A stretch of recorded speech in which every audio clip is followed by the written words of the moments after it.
Alright, so today I'm revisiting the Gremlin Head-On board. I've removed all the ROMs and the processor.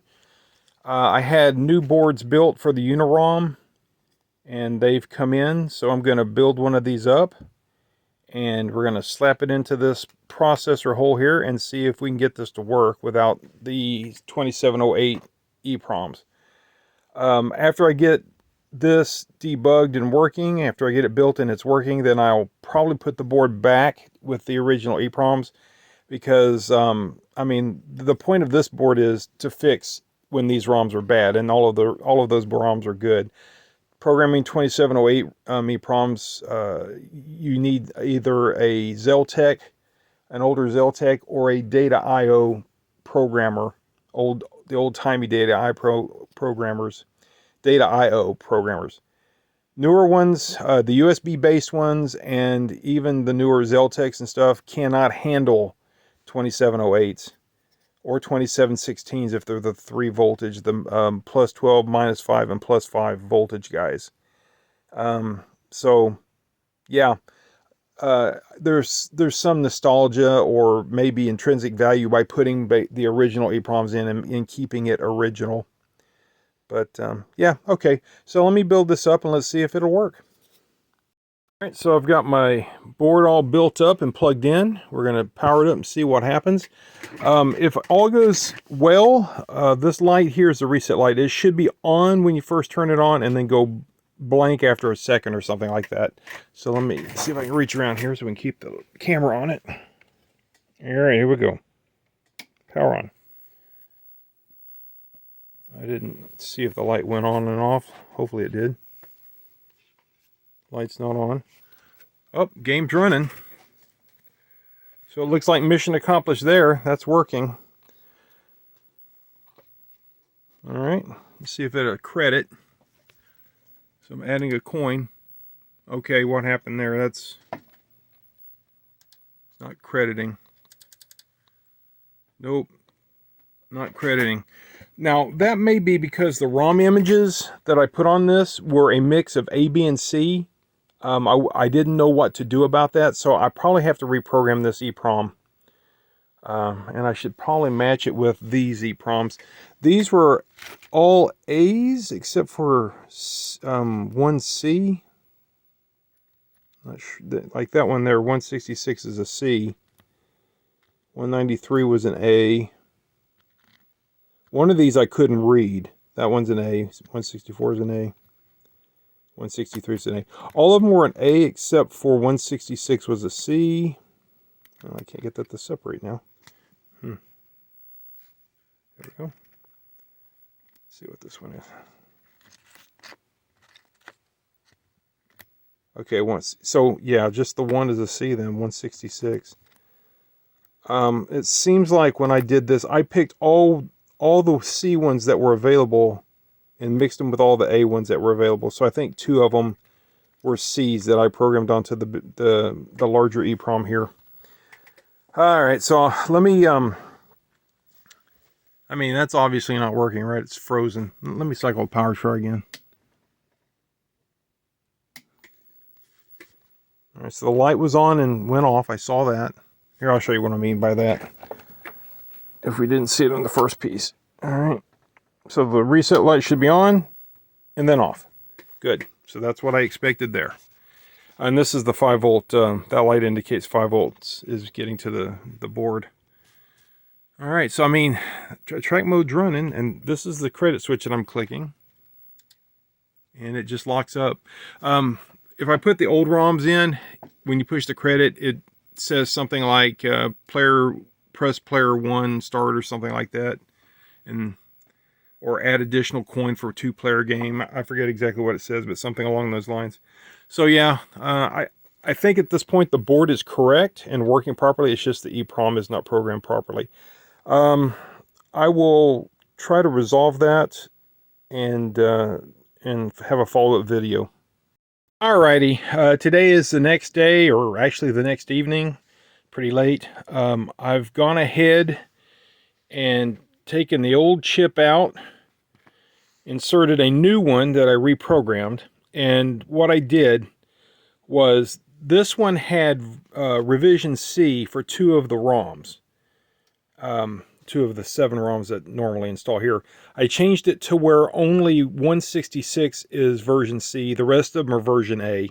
If that's what they are, version A, B, C. I don't know what the ABC stands for, but that's what I did. I took type A for everything except for 166 and put type C in its place, and I programmed this ROM. Let's see if it will now coin up. First of all, let's see if it boots. That's the first thing. Let's see if the game even comes up. Okay, game's coming up. I'm going to give it a coin. Let's see if it coins up. Bam. Okay, so that's what it was. The ROM was not happy. Let me give it another coin. Okay, everything's looking good. Let's see if it plays. Yeah, it's playing. Accelerator button's working. I can't remember how the controls. I need to hook up an Atari joystick for this, don't I? That'll be a future thing. Right now I'm playing with this control panel, and it's, you know, it's off sideways, so the controls are hard to envision while you're playing. Okay, player 2 is not responding. Why is that? Player 1's working. Did I try playing player 2 before? Okay, so it changed lanes. Yeah, it's changing lanes. Whoa. Okay, so that's player 1. This is player 2. The accelerator button lets me start the game, but it's not responding. Joystick's not responding. Why is that? Is it like in a cocktail mode or something? I don't remember if the original ROMs did that, so let me reinstall the original ROMs and see if the joystick works for player 2. Interesting. So I got the ROMs back in and the processor plugged back in without the UniROM board. Game is running. Let me try a 2-player game with this configuration and see if it does the same thing. So 2-player, player 1 button's working.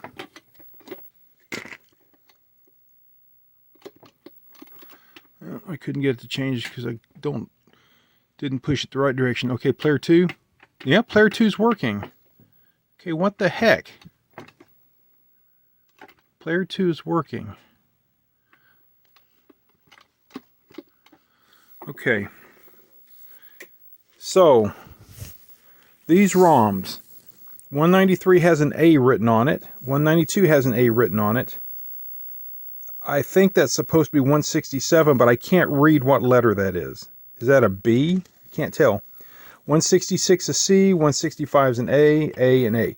So I have A for sure. I have C for sure. This one, I don't know what it is, and I think it's a 167. Let me get my magnifying glass. Let's see.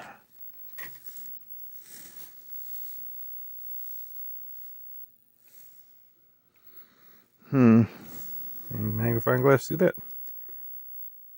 Put the phone through it. Can't tell what it is.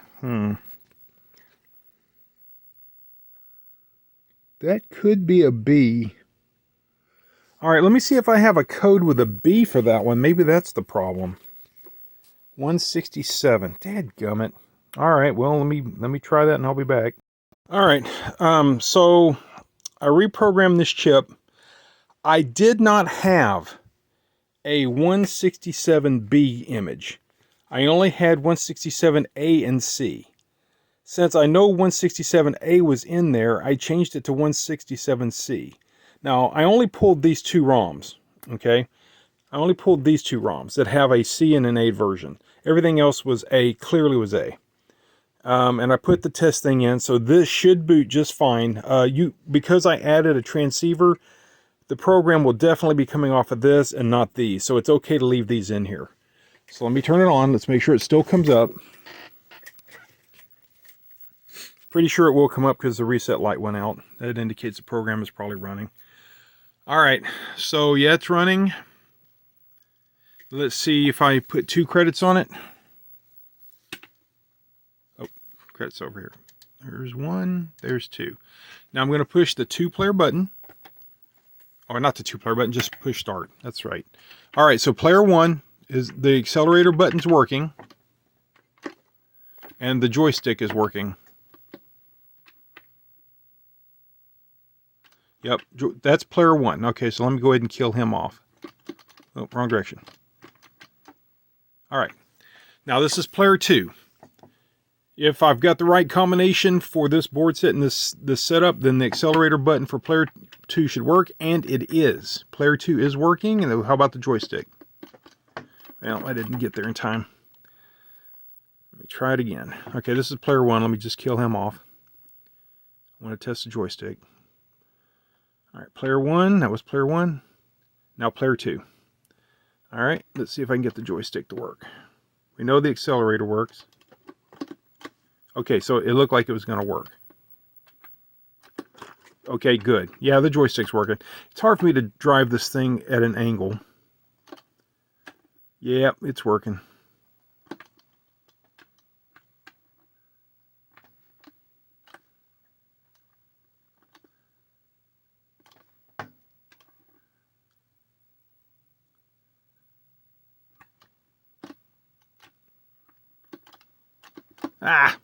Okay, yeah. So that's what it was. I needed revision A for all of them except for these 2 guys. For 166 and 167, those needed to be revision C in order for this to work as I would want it to be configured as. All right, well, I guess that's it for this video. The new board is working, and the old board was just a mistake. I did not put a transceiver because I did not look at the schematic close enough to realize that this would basically be a conflict with those transceivers that are on the board. And yeah, anyway, live and learn, right? So this video's done, and I'm completely happy with the progress on this board. It's 100%, and I will be putting the original ROMs in, like I said in the previous video. That just seems right, you know, keep it original if possible. But this is neat. If I ever get another one of these, and it has one of these, even if one of them is bad, it makes sense to use this ROM UniROM board. Hey, thanks for watching.